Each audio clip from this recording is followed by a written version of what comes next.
Creating partnerships with other brands and collaborating can help grow your audience and, of course, your sales by leveraging their community. 71% of consumers have positive feelings about brand collabs, so it's definitely worth exploring. Where do you start partnerships and collaborations? What metrics should you be looking at to define your return on investment? And how can you pitch to brands so that they're interested and want to work with you?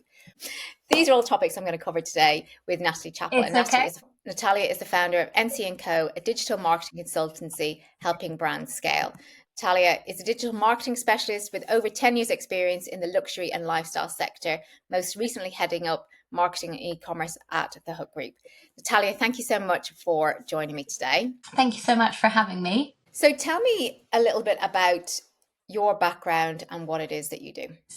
Yes, thank you for doing that very quick intro. I am Natalia, and I most recently headed up e-commerce and marketing at the Hook Group within the luxury division. So my sort of experience primarily focuses on digital marketing strategy and sort of how you can drive your revenue, as well as making sure that your bottom line is sustained, because without that, no business can continue to grow and continue to reinvest money into marketing.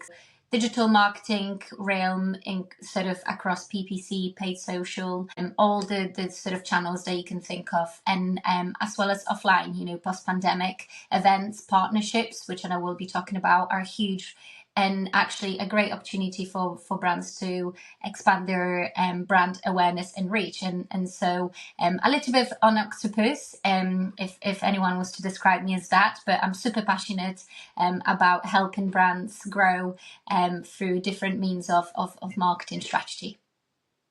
So today we're going to talk mainly about partnerships, but what makes a good partnership? So I guess what makes a good partnerships, in my opinion, is understanding that it's complementary to your brand. And often we think of a partnership as a way of expanding your reach in a relatively low risk and low investment. I don't think enough brands are tapping into that, because what it does is, if you're a product or a service provider, it allows you to tap into a wider reach and a different audience, which otherwise may have not heard of you. So a great example of this is recently I stayed at Soho House in Barcelona, and I went to do my morning coffee to find that Grind, which is obviously a British-based coffee pods brand, so digitalizing the coffee pods industry, was there. And it was pretty amazing that as a British consumer, I found that brand in Barcelona where I stayed. And, you more likely have a little bit more spare time on holiday. So what I did immediately while I was drinking my coffee, I looked it up to understand their subscription model.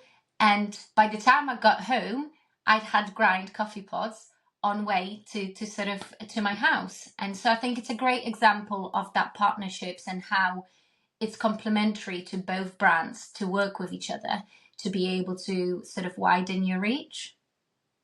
And with those, was that something that was co-branded, or was it just the Grind coffee in Soho House in the rooms, or was it something that was co-branded? It was co-branded. It had, the sort of pink tins that Grind is known for, and it had sort of Grind times Soho House. It's very simple. But very, very effective. They must be on a bit of a collab mission, because they've just done, or they're doing at the moment, I've seen a lot of things in my feed, the Grind and Hello Kitty. I don't know if you've seen that collab, which looks fantastic. They must be on their marketing team must be, right, who's our next one that we're going to collaborate with? Who do we want to target? And how do you find, when you say in terms of the same kind of customer base, or that it's aligned with your business, what things should you be looking at? As a brand, you should have a very, very good understanding of what your brand tone of voice is, who ideally you would like to be speaking with. But I would look at it as a two-pronged approach. That sort of ideal customer that you would love to reach, and the partners that you wouldn't want to work with, but also those that you may not think are immediately your sort of dream brands you want to partner with. And why? Because it allows you to gather different types of data to understand what works and what doesn't.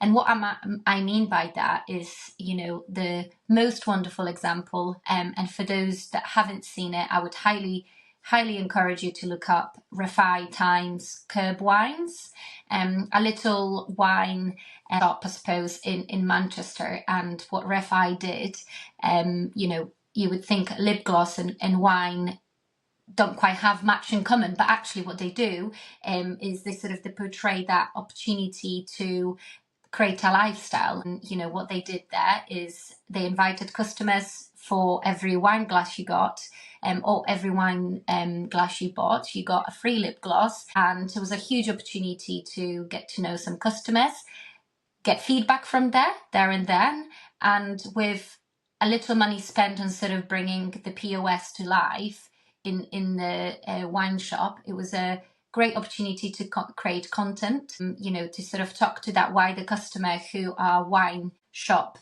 purchases, but also to encourage you to try a new product which you may have not heard about, and if so, why you haven't heard about that brand and what you think of the product. And so if you think about it, relatively low cost to sort of execute and low risk, but the level of data, the quality of data that you're able to get from that to then analyze is pretty amazing, and not often something that you'd be able to do in your paid media activity, which would cost so much money to execute online to be able to get that same level of sort of information. Yeah, I think the sort of two-pronged approach there is understanding what your best and main goals partnerships are that you want to do with, but equally do the ones that you may think aren't going to do the best, because often they tend to actually do much better than you think and are much more successful. What should be your criteria, though, for looking at those partnerships in terms of whether they're aligned or not? So I know that you mentioned tone of voice there, but what else do you think? I would look at sort of understanding on where the brand is and what their tone of voice and what their branding and what they stand for is. You are able to probably more likely understand what customers that they are targeting with, what their social looks like, what the website looks like, and that sort of overall look and feel of the brand, to then understand, okay, if you're a brand that's offering a product, perhaps looking at brands which are offering a service is quite a good way of utilizing it. And again, it's portraying that lifestyle. If we're going on holiday, we will be needing a holiday wardrobe. So a good example here is perhaps a clothing brand partnering with somebody such as Mr. and Mrs. Smith. I appreciate that these are very big examples of big brands to work with, but this can be done quite localized. Similarly, where if you're a brand and you partner with a restaurant, it's all about giving complementary stuff to your business. And if you understand your product and your customer very well, it will allow you to really target the right brands that you want to partner with. And finding those right brands, how would you approach it? I know that you said you've got your two-pronged approach, but what would be your other criteria that you'd say, right, okay, they're the ones, other than having like a wish list of right there, I definitely want that, how would you approach it? I guess it's just, researching on socials, on LinkedIn. It's a wonderful way, actually, particularly LinkedIn, for that sort of B2B relationship building. I think we have to remember that the word partnership in itself means that you have to build a bit of a rapport with the people that you want to work with. And I think, another great example, wines. It's a brand which is very lovely and has got a very great look and feel of it online. What it does do very well is similarly partners with fashion brands to create content, because there's only so many different types of pictures you can take of somebody holding a bottle of wine.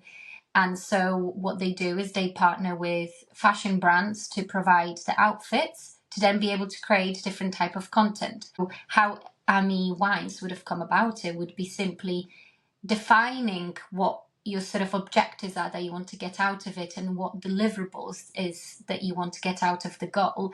And then through that, looking on Instagram, looking on LinkedIn, and connecting with the people that potentially would be able to give you ideas. And also just looking online for inspiration. I think, you know, these days we've got so much media at our fingerprint that even going on TikTok is a great way of being able to find ideas that you can then implement yourself to understand that that's the partnership that you can do. And I think it's a wonderful way of being able to take inspiration from somebody else. Is a great way of you being able to implement it sort of to your brand. And you talked there about objectives and deliverables. What objectives may you have? Because some might be sales, but you might not be going after the sales side of things. What objectives might you have? Absolutely. I think, you know, remembering why we're doing it is sort of the most important thing, and setting some very, very clear objectives for both parties would really help you to make sure that the partnership is there to deliver the goal that you're aiming for. I would say that if you are maybe perhaps doing a competition and you're doing it in collaboration with each other, then you're more likely wanting to get email signups from it. And so understanding what the brand you're partnering with database size, and therefore how many email signups you're likely to get, will allow you to then analyze the performance of the partnership effectively. So sort of setting up a couple of simple KPIs. You know, we don't have to overcomplicate it because we have got so much data to hand. But really understanding, if we're doing a competition, we're aiming for email signups, and therefore how many of those are we anticipating to get in the space of a month that we're running the campaign. Similarly, the second objective being how long are we wanting to run this campaign for. And finally, I would say, what are we wanting to get out of it? You know, are we wanting to be able to get the content out of it that we can then use on our socials, on our channels? And you know, you touched there on sales. I would say that sometimes and often, you know, we absolutely, of course, want the revenue to be the sort of lower funnel, but it depends on the product you're selling, on the service you're offering. Actually, KPIs like traffic to site or how many followers have we got on our socials is equally just as important, because what you do is you look at that 360 approach here and say, how was this campaign successful? Because we set all those objectives in place and we're able to look back on them and analyze whether it was successful or not. And I think if you're trying to get into an audience or in front of an audience that might not be, not necessarily your ideal audience, but it's another audience that you have an affinity to, but they're not really your main audience, or you're doing something a bit unexpected. And I'm thinking of the Gucci and Adidas collab that was done, I think, about 18 months ago or so.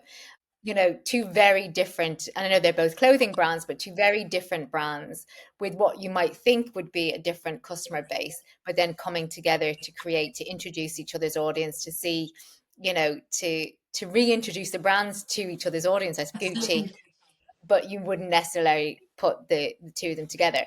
How do you pitch then to, we're going to talk a little bit more about the metrics and the deliverables and that in a little bit, but if I'm a brand and I want to pitch to another brand, what do I need to include in that pitch and that proposal?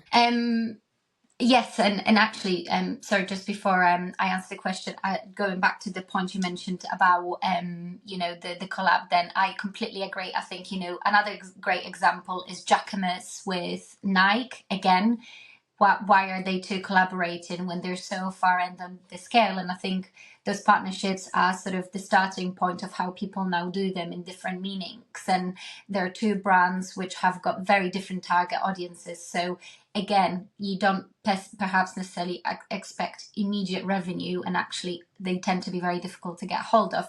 But what they do is they tap to such a big and wide range of customers, which I think is exactly why partnerships work so well. So yeah, I think that was a great example you used. And so then going back to your question, I guess, how do you pitch it? I would always say that, you know, creating a bit of a a deck of who you are as a brand, explaining your sort of visualization, your look and feel. For anyone to be able to open it, they should absolutely be able to there and then immediately tell what you are as a brand, what your products or service is, and what your offering is. And I think within that, you'll then be able to really, understand that this is what your sort of offering is. Then talking about what you are able to offer to the brand.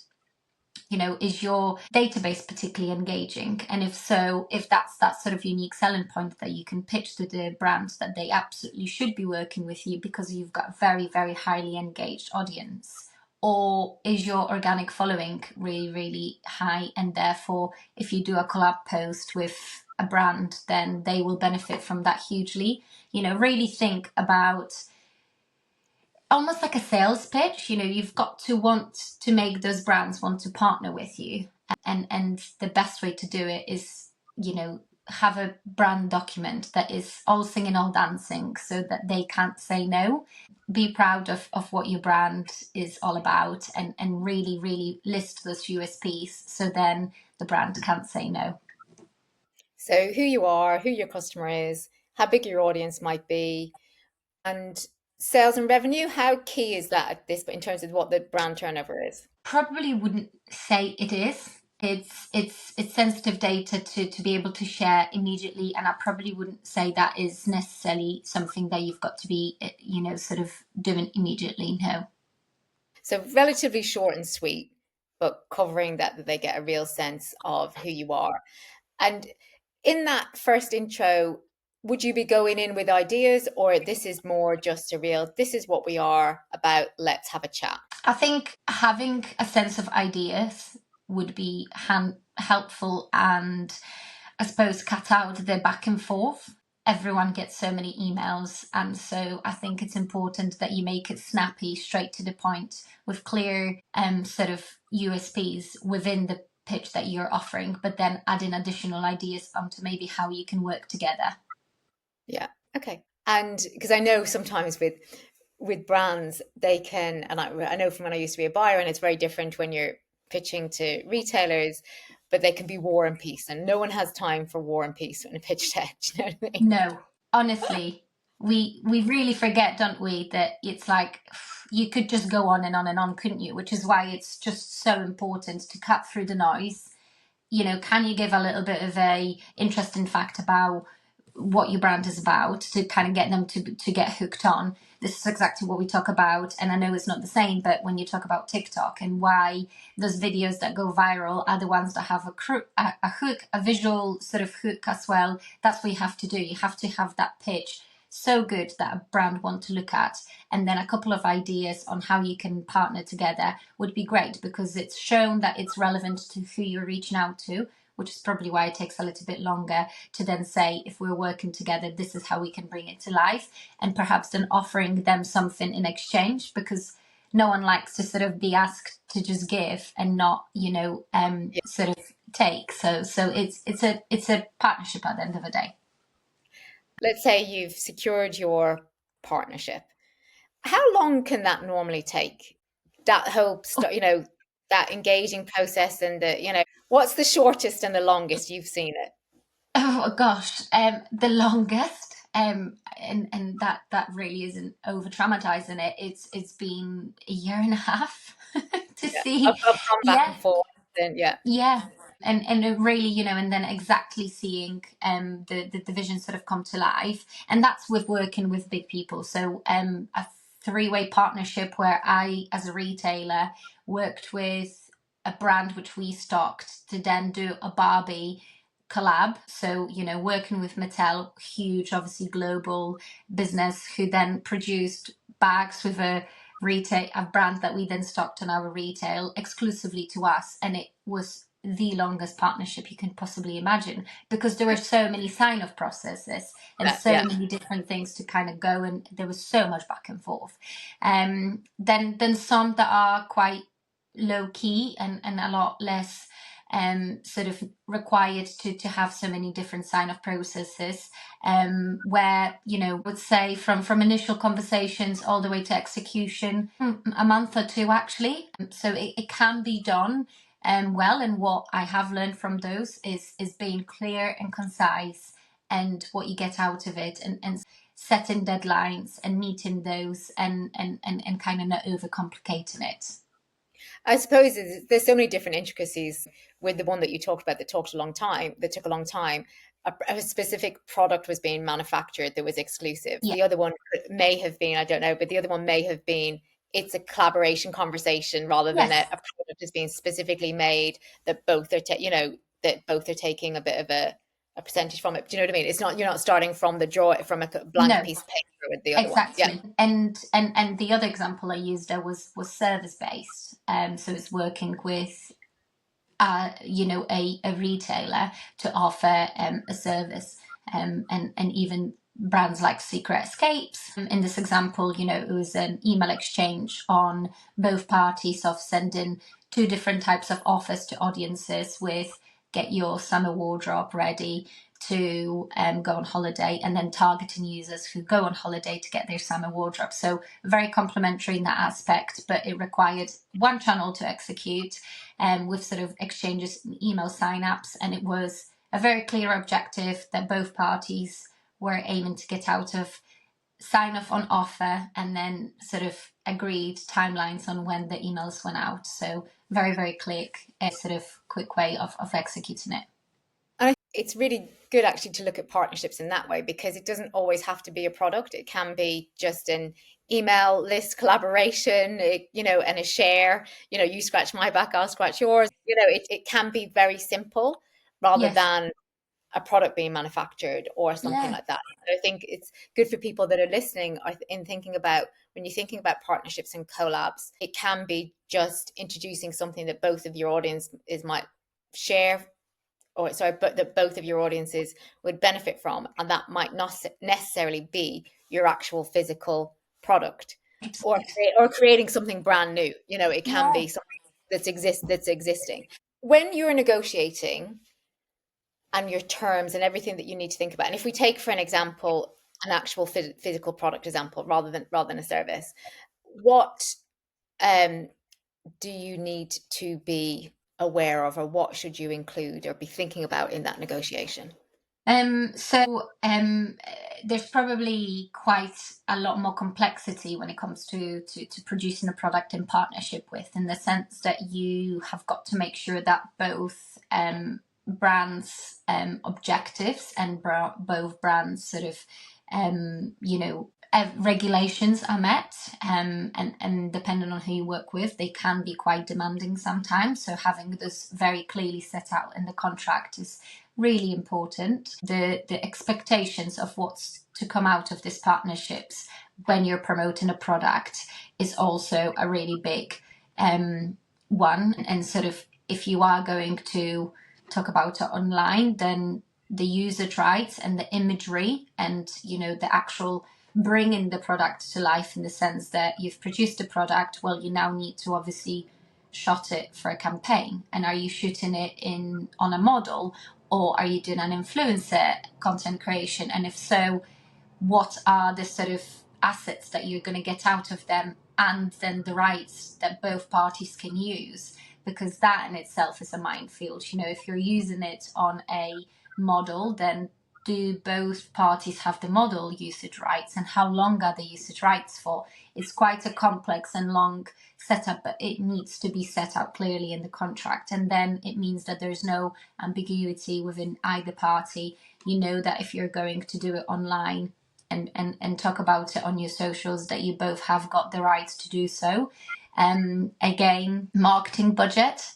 That's always a big question, and no one really likes to talk about it because no one likes to own up to who's doing what. But it's actively should be half and half, but doesn't always tend to be the case. So setting it clearly and writing it so that it's got clear ownership of who's doing what. It's important, because actually the marketing plan and budget in itself can take a while to execute and sort of come to, in terms of planning, various different meanings in why you should be building the contract when you're talking about a product partnership here. So sort of starting from scratch to make sure that the user rights, to how you can market it, and sort of how much it costs to market it, I would say that the sort of main three points there. And then what about the turnover then, in terms of what people are, the percentages, the royalties, or whatever it might be, in terms of when, if we're talking about a product, when products are sold? Because usually there's a leader, isn't there? I would imagine there's often a leader of the partnership, or a bigger player, or there are someone that's putting more into it, either from a development point of view, or, what are, is it 50-50? Is it 25? Is it, 25%? What is it, and what's your kind of negotiation power as to what it should be or should So be? I think if we're talking about a product and it's agreed that it's either being solely stocked on your website, then I would say that you have got the you would hope that you've got the sort of high ability to say that you agree on the margin and what the margin is there to be from a selling perspective to start with, and you sort of can take the enhancement margin for you, whether then that means that the split is 50-50. In theory, if you've done most of the marketing and because you stock it in your own warehouse, you ship it yourself, then the responsibility and the sort of benefits that come out of it should be primarily given to you. Sometimes if you do an exclusive capsule within a product and it's stocked on both parties, then if the brand itself is much higher in the customer, because the customer is there and is very loyal to them, it can be a little bit trickier to almost not take away the limelight from then you offering that too, because why would customer, nobody needs two of, nobody needs two of everything. We still buy it, but realistically, you don't need two of the same t-shirts, do you? So it's actually better and more beneficial if you're doing the partnership with a product to primarily make sure that that focuses on your website, and that the other party's contribution is through their own marketing means and contribution to drive traffic to your website, and awareness that their customer can buy it from you, because that's ultimately why you've done the partnership in the first place. It's sort of for you to take that margin enhancement. There are, of course, long and winded conversations about that, and they're never easy to agree on, because that's just the way that they can be. Often with products, it can be a lot more of a longer winded agreement to which party benefits from it. Yeah, and I suppose also thinking about, if a product, what do you do with the leftover stock? How is Exactly. that markdown handled when your agreed margin isn't there anymore, because you've had to mark down the product, or you bought too much. Yes, it was a success, but you've got stock left over. It's like, who's paying for that markdown, or what's the margin going to be, and how is that Yeah. marked as well? Yeah, and I have worked and been involved in previous sort of capsules where the product, as it tends to be in fashion, we have a spring, summer, autumn window where, as you noted, you have to mark things down, but actually agreeing that the product is sort of core rather than fashion is actually quite a good way of making sure that you're securing yourself for not having a product which can become margin eroding. And that's actually a really good aspect. And it doesn't put as much pressure on the partnership to only have a short period of selling window. They've worked quite well in the past, and I would encourage that maybe people looking at doing partnerships for the first time look at them in partnership within a core product offering, rather than maybe a fashion color skew that can only have a very short window to sell. Yeah, and definitely not something for Christmas. That's probably like, Absolutely not. unless you keep it really tight. Um, so in terms of return on investment, and I know I just wanted to kind of go back a little bit to those objectives and deliverables, to see if there's anything more to flesh out on that, on a return on investment point of view as well. What are your thoughts on that, in terms of those objectives and deliverables? I think forecasting and expectations of what the partnership should achieve is really important, in the sense that we can all talk about and get too excited about the prospect of something coming to life, particularly if you've worked on it for a very long time. And we do forget to set those sometimes very simple and top line numbers. So love a forecast for the sake of sometimes forecast so much that I bring it into life in my personal life, and look at, targets and everything that could possibly do. But it's a good way of being able to work back on and recognize that if you set a revenue target of X within a margin, and then you have to take into all the different considerations, that is a really big objective to build into it. Because then if you're spending an X amount on marketing, but your revenue is very little, well, then your return on investment is going to be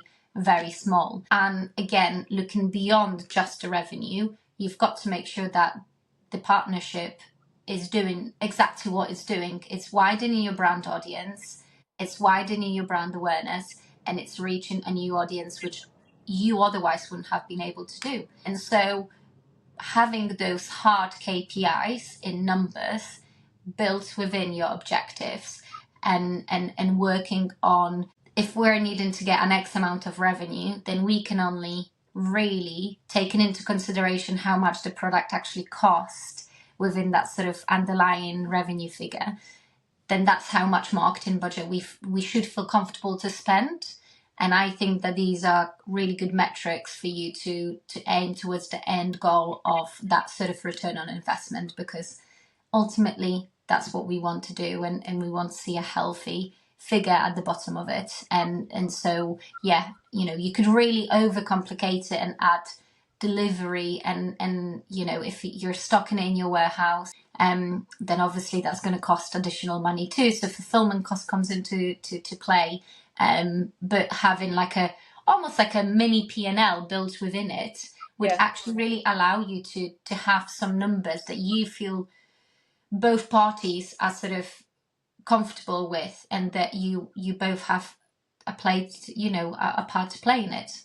Yeah, and I think it's a really good point. I think if you have that mini P&L, they can see where if you're going in with an ask of a certain percentage of the profit, they can see, well, you're actually taking a load of the cost because you're fulfilling it, you're posting it, you're storing Exactly. it, or whatever it might be as well, and it's your team that are developing the product, or so it's a lot of your resource potentially that's happening. And I know this is a little bit of a boring question, because I always think about GDPR, but I don't always I don't sleep and think about GDPR. But when you see like people that are doing competitions or email signups and that, how do you approach that then from a GDPR point of view? Oh my goodness, it's such a good question, and it's funny you say that you don't always think about it and don't sleep over it. But how many times have the amount of times I've done campaigns previously, and I've woke up in the middle of the night thinking, oh, have we added this to That our box. profit? Yeah, exactly. And it is true. You're completely right. If you are doing a competition or any form of, sharing data, it has to be encrypted, and it has to be safe, and it has to be GDPR safe.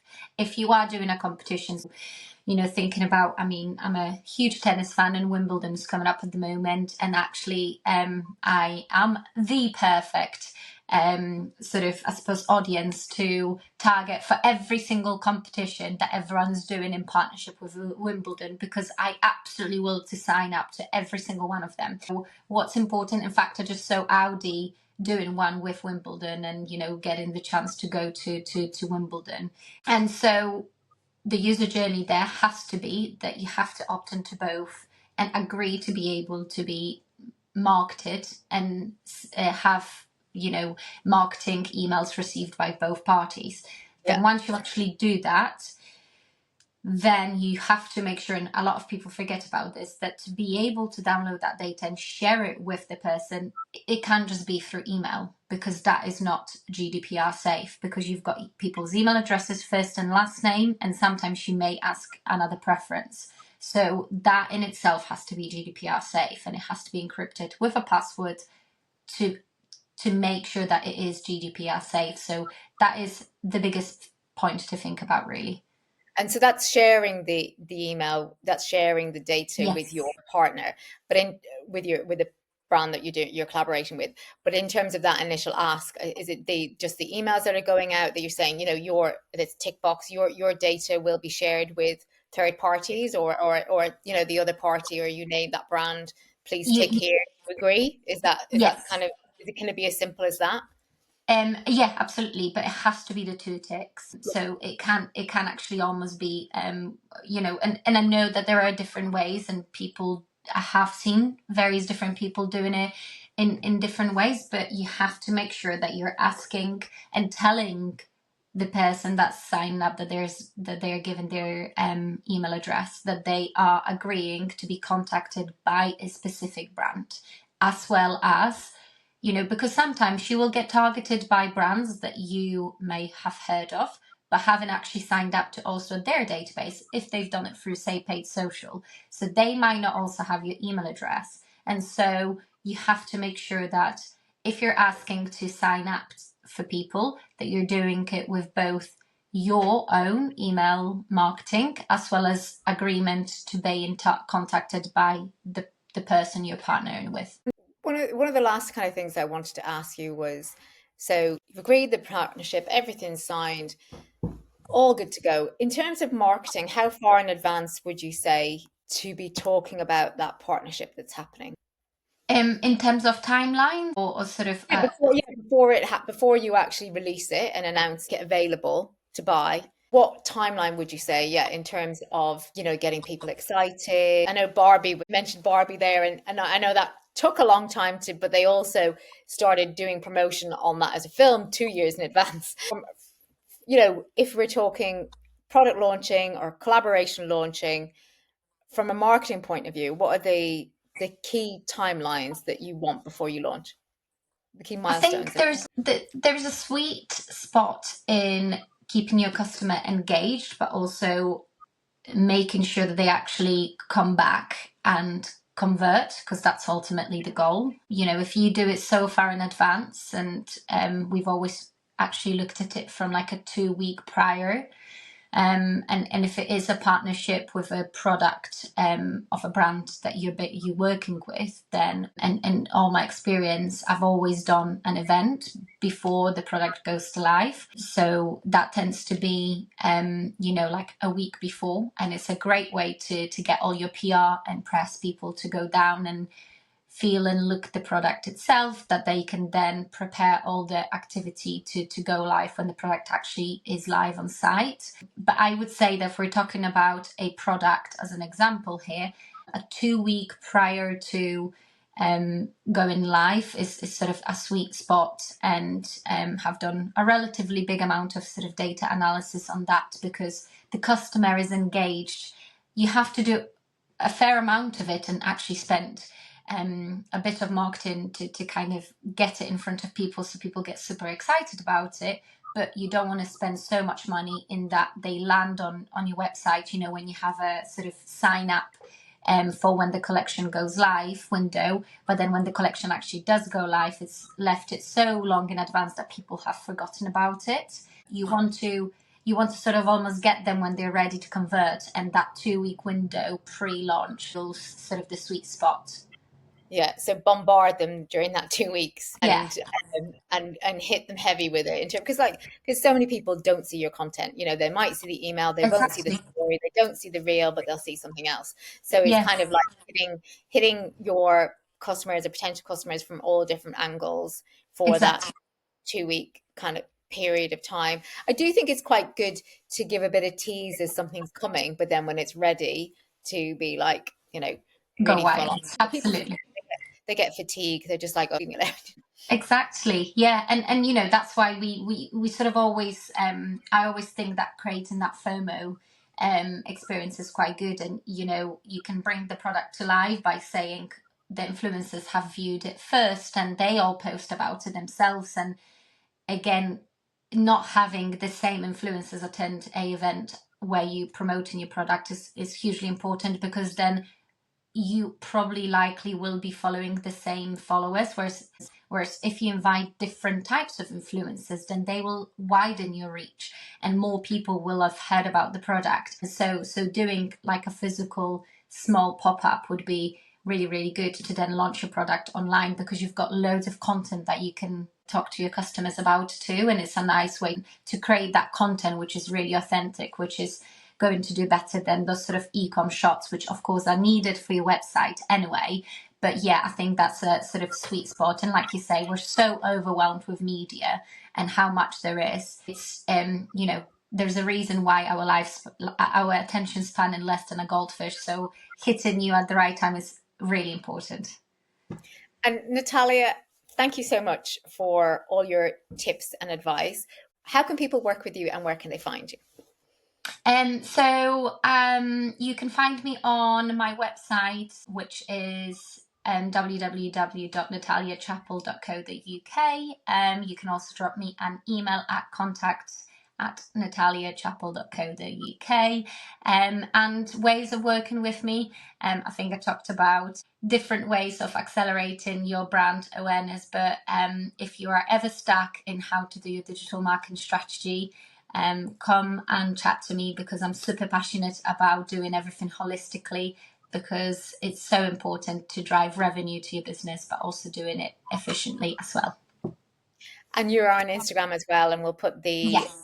all the links in the show notes for people to have a look at. So if you've enjoyed this episode, make sure you like and subscribe so that you do not miss any future episodes on YouTube. I will be back again next week with another great guest.